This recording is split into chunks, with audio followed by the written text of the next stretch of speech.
বৃষ্টি এনাও তোমার ব্লিঙ্কিট চলে এসছে। দেখো তুমি যা যা বলেছিলে সেইগুলোই অর্ডার করেছি, দেখো সবকিছু ঠিক আছে কিনা দেখে নাও।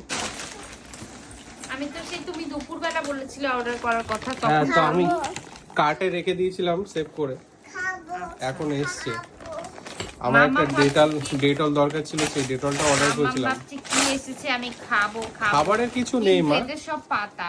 এটা হচ্ছে কারি পাতা, এদিকে হচ্ছে রোজমেরি ওয়াটার যে পাতাটা দিয়ে হয় সেই পাতাটা আছে, এদিকে হচ্ছে এটা কি পাতা আছে, এটা হচ্ছে, এটাও কারি পাতা। আচ্ছা দুটো কারি পাতা দুটো আছে, দুটো অর্ডার করেছিলাম। এদিকে আছে আমলকি, এদিকে আছে এটা একটা ডেটল, এটা মামামের কাজে লাগবে, সাথে মামামের পাপা ইউজ মাম্মামের না, করে। আমার জন্যও লাগে। হ্যাঁ, দুজনেরই কাজে লেগে যাবে, মামামেরও লাগে। এটা হচ্ছে সাদা তিল, মামাম পাগল হয়ে যাচ্ছে দেখো। এটা হচ্ছে ক্যাস্টার অয়েল আছে, আর এদিকে আছে যে না প্যারাসুট